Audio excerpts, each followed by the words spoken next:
प्यारे बच्चों, आज कक्षा 11 भौतिक विज्ञान के अंतर्गत हम लोग दोलन गति से संबंधित परिभाषाओं पर चर्चा करेंगे।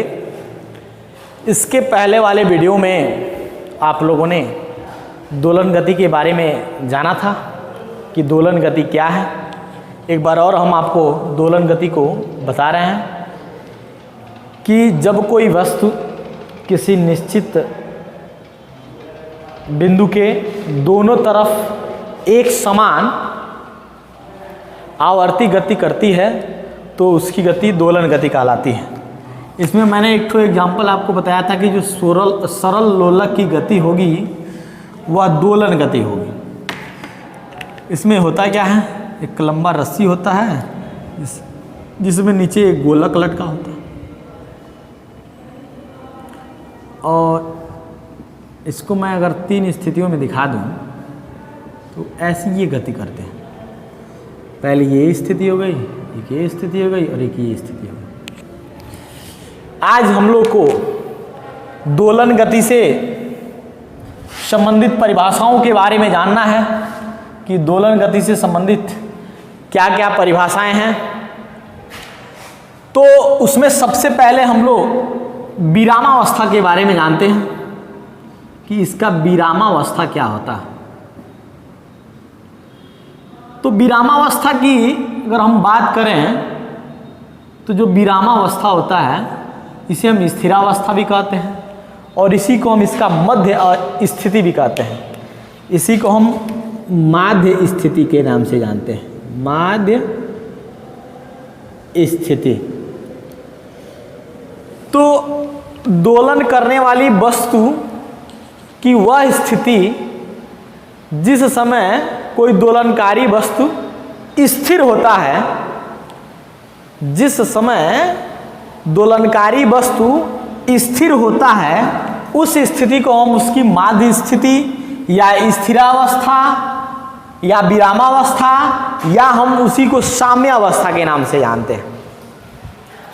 दोलन करने वाली वस्तु की वह स्थिति या दोलनकारी वस्तु की वह स्थिति जिस स्थिति में वह वस्तु स्थिर हो जाती है उस स्थिति को हम उसका माध्यावस्था, स्थिरावस्था या विरामावस्था या हम उसकी मध्य स्थिति के नाम से जानते हैं।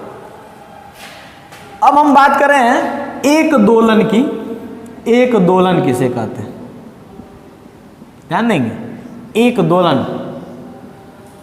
तो यदि कोई दोलनकारी वस्तु एक पूरा चक्कर पूरा कर लेता है तो हम उसे एक दोलन कहते हैं। एक पूरा चक्कर पूरा करने का मतलब क्या, यदि कोई दोलनकारी वस्तु इस स्थिति में है और यहाँ से यह छोड़ा गया तो ये पुनः विरामा में गया, विरामा से यहाँ तक आया और यहाँ से पुनः ऐसे चला, यहाँ पे आया, फिर यहाँ से यहाँ पहुँच गया।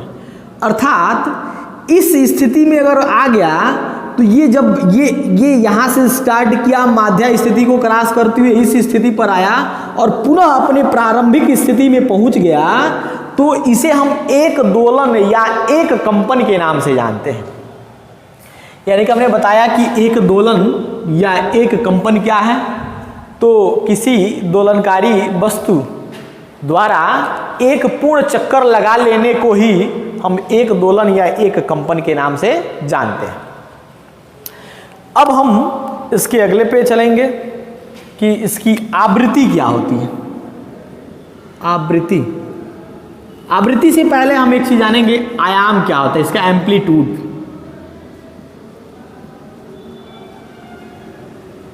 एम्पलीट्यूड जिसे हम आयाम के नाम से जानते हैं, आयाम।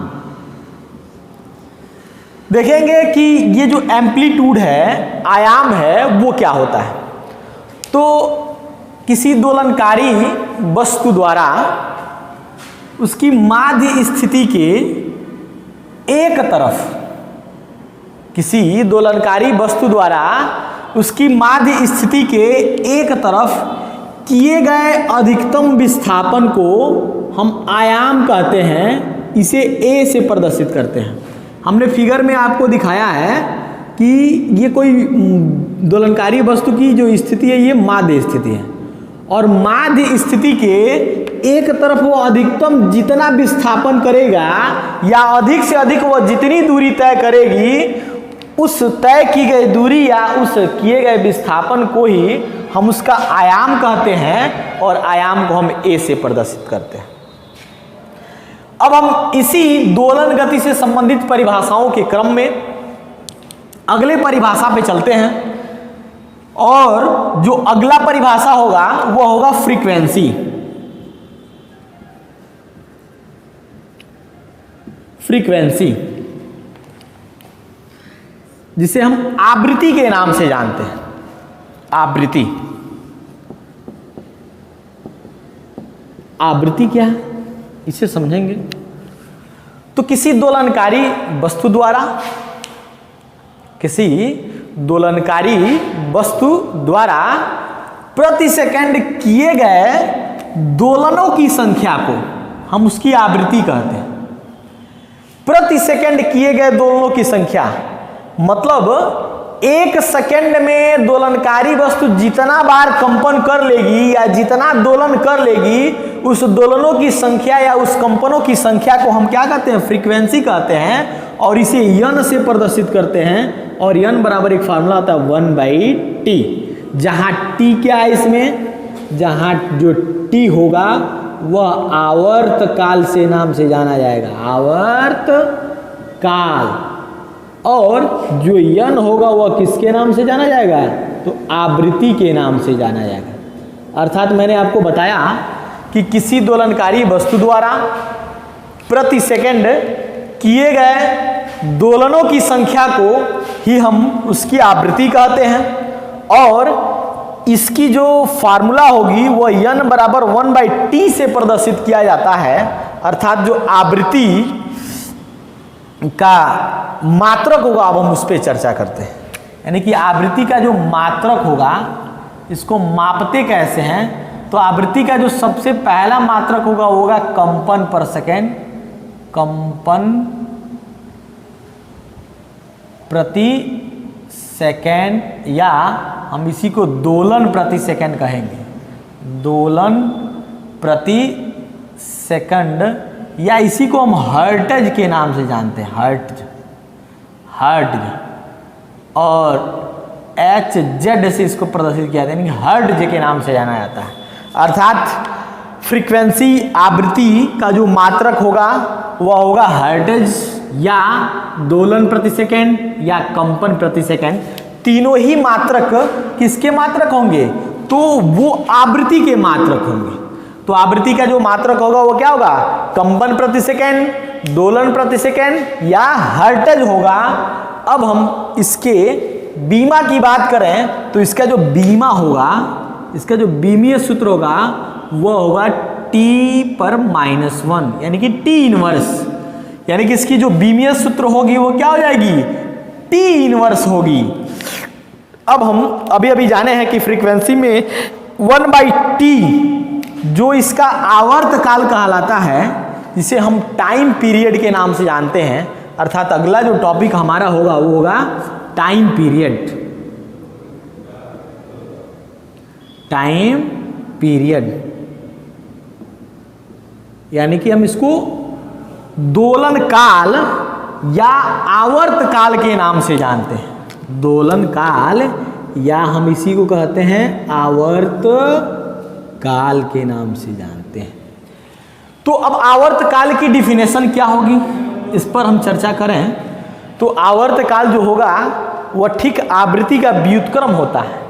इसे हम T बराबर 1/n कहते हैं, और T बराबर 1/n, तो जो आवृत्ति की परिभाषा थी उसका अगर हम उल्टा बोल दें तो वह किसकी परिभाषा हो जाएगी? आवर्त काल की परिभाषा हो जाएगी, टाइम पीरियड की परिभाषा हो जाएगी। और जैसा कि आवृत्ति की परिभाषा हम जानते हैं कि प्रति सेकंड किए गए दोलनों की संख्या को हम आवृत्ति कहते हैं, तो ठीक उसका उल्टा ये हो जाएगा कि जितने समय में कोई दोलनकारी वस्तु एक दोलन पूरा कर लेती है, उसी को ही हम आवर्तकाल कहते हैं। यानी कि एक दोलन या एक कंपन पूरा करने में लगे समय को हम उस दोलनकारी वस्तु अथवा कंपनकारी वस्तु का आवर्तकाल कहते हैं। इसे टी से प्रदर्शित करते हैं। यानी कि एक सेकंड में एक कंपन पूरा करने में लगे समय को हम क्या कहते हैं? आवर्तकाल कहते हैं। और इसका जो मात्रक होगा वो सेकंड होगा, क्योंकि अभी एक प्रकार का समय है। तो प्यारे बच्चों, अभी हम लोगों ने दोलन गति से संबंधित परिभाषाओं के बारे में देखा। अब दोलन गति के बाद से हम अगले नंबर की गति, जिसे हम सिंपल हार्मोनिक मोशन अर्थात सरल आवर्त गति के नाम से जानते हैं, उसको समझेंगे। यानी कि होगा सिंपल हार्मोनिक मोशन, जो कि गति के 5वें नंबर के प्रकार में हम आपको बताए हैं कि गति का जो 5वां नंबर का प्रकार होगा वह सिंपल हार्मोनिक मोशन होगा, यानी कि सरल आवर्त गति। सरल आवर्त गति, सरल आवर्त गति क्या है ये ध्यान देंगे। तो सरल आवर्त गति एक प्रकार का दोलन गति ही है। वस्तुओं की ऐसी दोलन गति जो एक सीधी रेखा में की जाती है, वस्तुओं की वह दोलन गति जो एक सीधी रेखा में की जाती है, उसे हम सरल आवर्त गति के नाम से जानते हैं या सरल आवर्त गति कहते हैं। अब सीधी रेखा में गति करने का सेंस क्या? जैसे मान लीजिए कि कोई कंपनकारी वस्तु है जो किसी दृढ़ आधार से ऐसे लटकाया गया है, आपने अभी इसके पहले दोलन गति में देखा था। तो अगर कोई वस्तु ऐसा है जो इस प्रकार गति करता है, ध्यान से देखेंगे ऐसे, इसमें हम देख क्या रहे हैं कि ये वस्तु जो है जब दोलन गति कर रही है तो अपने माध्य स्थिति इधर जा रही है, फिर पुनः इधर जा रही है, और जब माध्य स्थिति के दोनों तरफ ऐसे जा रही है आ रही है तो नीचे एक स्ट्रेट लाइन तैयार हो रहा है।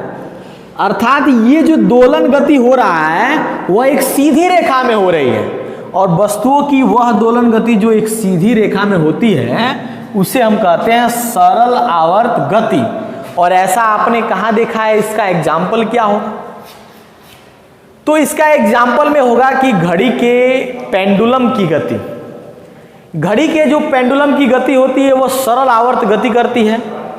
घड़ी का जो पेंडुलम होता है, घड़ी में नीचे जो पेंडुलम लटका होता है वो बहुत ज़्यादा नहीं हिलता है, इसे हल्का ऐसे हिलते रहता है। अर्थात नीचे जो होगा वो एक स्ट्रेट लाइन तैयार होता है, और जब नीचे एक स्ट्रेट लाइन तैयार अर्थात ये वस्तु की एक दोलन गति है, और यह दोलन गति एक सीधी रेखा में की जा रही है। अर्थात वस्तुओं की ये जो गति होगी उसे हम कहेंगे सरल आवर्त गति, अर्थात सिंपल हार्मोनिक मोशन के नाम से जानेंगे। तो हम लोगों ने इस गति चैप्टर पे हमने गति के बारे में अध्ययन किया। गति कितने प्रकार के होते हैं? तो गति के बारे में हमने बताया आपको कि गति जो होती हैं वो 5 प्रकार की होती हैं। सबसे पहले मैंने आपको बताया था लीनियर मोशन, फिर इसके बाद सर्कुलर मोशन, फिर इसके बाद से हम आपको बताए थे रोटेशनल मोशन, ऑसिलेटरी मोशन और सिंपल हार्मोनिक मोशन के बारे में हमने आपको बताया और आपने देखा भी। अब हम अगले टॉपिक की तरफ चलते हैं। अब हम लोग को जानना है गति से संबंधित परिभाषाओं के बारे में। तो गति से संबंधित परिभाषाओं के बारे में हम जानने से पहले हम राशियों के प्रकार के बारे में जानते हैं। इससे पहले हम लोग मापन वाला चैप्टर एक पढ़े हैं, मेजरमेंट मापन चैप्टर में हम लोगों ने देखा था कि जो राशियां होती हैं वो 2 प्रकार की होती हैं। एक फंडामेंटल क्वांटिटीज होता है और एक होता है डिराइव क्वांटिटीज। फंडामेंटल और डिराइव क्वांटिटीज जो होते हैं वो राशियों के प्रकार हैं, और राशियां 2 प्रकार की होती है। आपने भली भांति मापन वाले चैप्टर में पढ़ा होगा। अब वो जो प्रकार थे वो मूल थियरी के आधार पे था। राशियां जो होती हैं वो 3 प्रकार की होती हैं। ये रिप्रेजेंटेशन के आधार पे हम जानेंगे, उसको प्रदर्शित करने के आधार पर हम जानेंगे कि राशियां जो होती हैं वो 3 प्रकार की होती हैं। अर्थात रिप्रेजेंटेशन के आधार पर जो राशियां होती हैं वो मुख्यतः 3 प्रकार की होती है। बहुत ध्यान देने योग्य बातें हैं, इसको समझिएगा। रिप्रेजेंटेशन के आधार पे जो राशियां होती हैं, क्वांटिटीज होते हैं, वो 3 प्रकार के होते हैं। जो सबसे पहला क्वांटिटीज है वह है आपका वेक्टर क्वांटिटीज। पहले स्केलर चलते हैं, स्केलर क्वांटिटीज। इसकी परिभाषाओं को हम लोग कई बार पढ़ना है, पहले हम आज सिंपल परिभाषाओं के बारे में जानते हैं। और जो दूसरा है वह है वेक्टर क्वांटिटी, वेक्टर क्वांटिटी।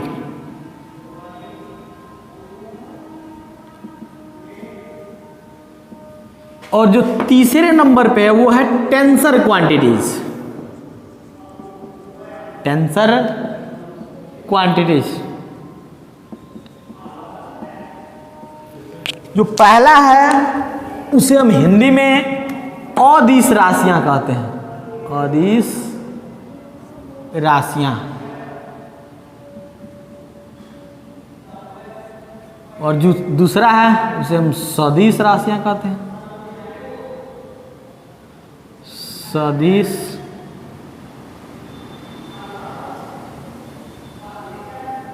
राशियां।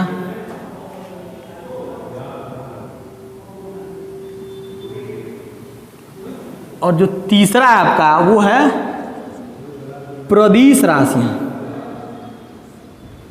प्रदिश राशियां।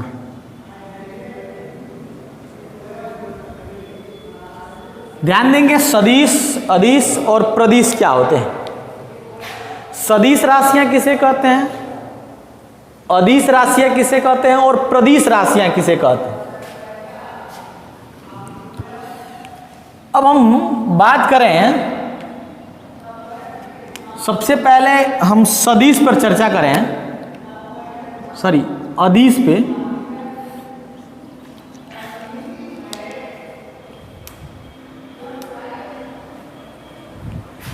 तो इसके नाम से ही परिभाषाएं कंफर्म होंगी। लिखा है अदिश, आगे जो वर्ड है अ शब्द दिया है, अ माने होगा नहीं, आदिश मतलब दिशा। तो जिसमें दिशा न हो, ऐसी राशियां जिनमें दिशा न हो, केवल परिमाण हो, उन्हें हम कहेंगे अदिश राशियां। अदिश, अ माने नहीं, दिश माने दिशा। जिसमें दिशा न हो उन्हें हम अदिश कहेंगे। आ सदिश मतलब सौ माने सहित, दिश माने दिशा, जिसमें दिशा हो और परिमाण भी हो उसे हम कहेंगे सदिश राशियां। अब प्रदिश, प्रदिश राशियां का मतलब क्या है, जिसमें एक से अधिक दिशा हो, दिशा हो परंतु क्या हो, कई दिशाएं हो, उसे हम कहेंगे प्रदिश राशियां। तो अब हम एक एक करके जानते हैं कि सदिश राशियां की परिभाषा क्या होंगी, अदिश की क्या परिभाषा होंगी और प्रदिश की परिभाषा क्या होगी। तो हम पहले जाने कि सदिश, अदिश किसे कहते हैं। तो वे राशियां जिनको प्रदर्शित करने के लिए केवल परिमाण की आवश्यकता होती है, दिशा की नहीं, उन्हें हम कहते हैं अदिश राशियां। जैसे आपका दूरी हो गया, यह आपका अदिश राशि है। द्रव्यमान हो गया, यह आपका अदिश राशि है। समय हो गया, यह आपका अदिश राशि है। चाल हो गया, यह आपका अदिश राशि है। ऐसे अन्य बहुत सारी राशियां हैं जो कि अदिश राशियां हैं। अब इनमें हम किसी को अगर प्रदर्शित करें तो हम केवल परिमाण के द्वारा प्रदर्शित करेंगे, इनमें दिशा की आवश्यकता नहीं है। यदि दूरी को ही कहा जाए कि 5 किलोमीटर, तो अगर हम कहें कि 5 किलोमीटर दूरी है तो इसका मतलब क्या समझते हैं, बस 5 किलोमीटर दूरी है। और वही अगर वर्ड कह दिया जाए कि 5 किलोमीटर पूर्व है या 5 किलोमीटर पश्चिम है, तो आप कंफर्म हो जाएंगे कि ये इसमें दिशा भी रिप्रेजेंट कर दिया गया। अर्थात अब जो हमने बोला वो 5 किलोमीटर पूर्व या 5 किलोमीटर पश्चिम, ये आपका सदिश के अंदर जाएगा और केवल 5 किलोमीटर की अगर हम बात करें तो वह किस में जाएगा, दूरी होगा, और वो किस में होगा, अदिश के अंदर आएगा। अब हम सदिश राशियों पे चर्चा करते हैं कि सदिश राशियां क्या है। तो वे राशियां जिनको प्रदर्शित करने के लिए परिमाण व दिशा दोनों की आवश्यकता पड़ती है, उसे हम कहते हैं सदिश राशियां। वे राशियां जिनको प्रदर्शित करने के लिए परिमाण व दिशा दोनों की आवश्यकता पड़ती है, उसे हम कहते हैं सदिश राशियां। अब फॉर एग्जाम्पल इसका एग्जाम्पल क्या क्या होगा, कौन कौन सी राशियां सदिश होंगी ये देखते हैं। तो दूरी का जो होगा वो होगा विस्थापन। जो विस्थापन होगा वह क्या होगा, सदिश होगा। अब हम आगे बात करें तो वो वेग हो जाएगा, विस्थापन हो गया, वेग हो गया। अब आपका मान लीजिए कि वेट हो गया, भार हो गया, ये सदिश है। फिर अगर हम बात करें आगे तो आपका त्वरण होगा, वो सदिश होगा, है। ऐसे आपका बल होगा, वो सदिश होगा, संवेग होगा, वह सदिश होगा। ऐसे अन्य बहुत सारी भौतिक राशियां जो क्या हैं, सदिश राशियां हैं। अर्थात वे राशियां जिनको प्रदर्शित करने के लिए परिमाण व दिशा दोनों की आवश्यकता पड़ती है, उसे हम कहते हैं सदिश राशियां। अब हम अगर आगे बात करें तो प्रदिश राशि की, तो प्रदिश राशि क्या है, तो मैंने आपको अभी इसके पहले बताया कि वे राशियां जिनमें परिमाण और दिशा दोनों ही हों, परंतु दिशाएं क्या हो, निश्चित न हो, एक से अधिक दिशाएं हो, उन्हें हम कहेंगे प्रदिश राशियां। अब आप बात सोच रहे होंगे कि एक से अधिक दिशा का मतलब क्या। तो प्रदिश राशियों में जैसे आपका मान लीजिए कि आपका हो जाएगा विद्युत धारा। विद्युत धारा जो होगा वो कौन सी राशि होगी, प्रदिश राशि होगी। ऐसे वैद्युत विभव है, सॉरी विभव तो अदिश हो जाएगा। ऐसे अन्य बहुत सारी राशियां जो कि प्रदिश राशियों के अंतर्गत आती हैं, वे राशियां, इनके परिभाषाओं को और स्पष्टता से आपको समझ में आ जाएगी जब आप वेक्टर एनालिसिस चैप्टर स्टार्ट करेंगे। वेक्टर एनालिसिस का मतलब सदिश विश्लेषण जब हम लोग करेंगे तो उसमें मैं पुनः इन तीनों की परिभाषाओं को लूंगा और तीनों की अलग परिभाषाएं हम बताएंगे और आपको उस समय कंफर्म हो जाएंगी कि सदिश, अदिश और प्रदिश क्या है। तो अभी तत्काल इस समय के लिए इतना जानिए कि वे भौतिक राशियां जिनमें केवल परिमाण होती हैं, दिशा नहीं, उन्हें हम अदिश कहते हैं। और वे भौतिक राशियां जिनमें परिमाण और दिशा दोनों होती है, उन्हें हम क्या कहते हैं, सदिश कहते हैं। और प्रदिश में जानिए कि वे भौतिक राशियां जिनमें परिमाण और दिशा दोनों होती है परंतु दिशाएं अनेक होती हैं, उसे हम क्या कहते हैं, प्रदिश राशियां कहते हैं।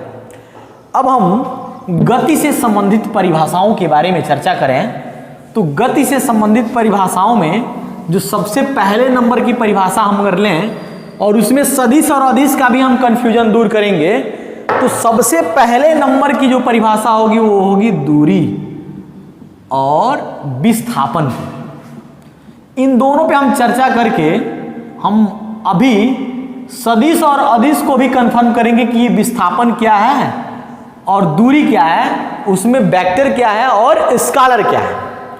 तो हम बात करें डिस्टेंस की, डिस्टेंस, और इसे हम डिस्प्लेसमेंट कहते हैं।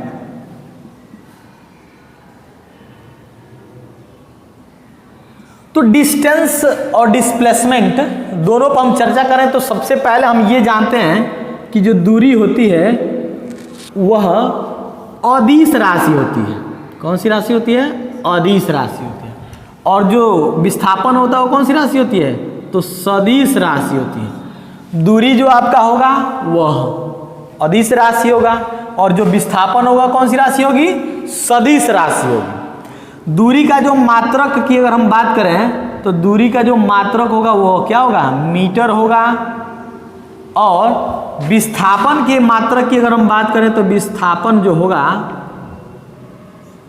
मात्रक की अगर हम बात करें तो विस्थापन का जो मात्रक होगा वह भी मीटर ही होगा। ठीक। और इसके हम बीमा की बात करें डायमेंशन के, तो इसकी भी बीमा L होगी और इसकी भी बीमा क्या होगी, L होगी। यानी कि दूरी और विस्थापन दोनों की ही विमाएं जो होंगी वह क्या होंगी, L और L होंगी, और ये एक सदिश होगा और दूसरा क्या होगा, अदिश होगा। अब हम परिभाषा पे चलते हैं कि परिभाषा क्या होगा। तो सबसे पहले हम दूरी की परिभाषा जानते हैं। तो किसी गतिशील वस्तु द्वारा तय किए गए रास्ते की कुल लंबाई को हम कहते हैं दूरी। किसी गतिशील वस्तु द्वारा तय किए गए रास्ते की कुल लंबाई को हम कहते हैं क्या बाबू, तो दूरी कहते हैं। अब डिस्प्लेसमेंट की परिभाषा को जानते हैं। तो डिस्प्लेसमेंट की जो परिभाषा होगी वह यह होगी कि किसी गतिशील वस्तु की प्रारंभिक स्थिति और अंतिम स्थिति के बीच की न्यूनतम दूरी को हम कहते हैं विस्थापन। हम फिगर के माध्यम से समझने का प्रयास करेंगे। जैसे मान लीजिए कि कोई वस्तु A है, वह A से चलना प्रारंभ कर दिया और 5 किलोमीटर ऐसे गया, फिर पुनः 3 किलोमीटर यहाँ पे आया, 3 किलोमीटर यहाँ पे आ गया, फिर 3 किलोमीटर चलने के बाद से यहाँ पे आया, ये 2 किलोमीटर हो गया, और 2 किलोमीटर के बाद से फिर ये 5 किलोमीटर यहाँ चल के आ गया, यानी कि B पे चला गया। यानी कि अगर हम बात करें तो किसी वस्तु के स्थितियों की, तो एक वस्तु था जो बिंदु A से चलना प्रारंभ किया और बिंदु B तक गया। तो ये परिभाषा क्या था दूरी का, तो दूरी की परिभाषा यह थी कि किसी वस्तु द्वारा तय किए गए रास्ते की कुल लंबाई को हम दूरी कहते हैं।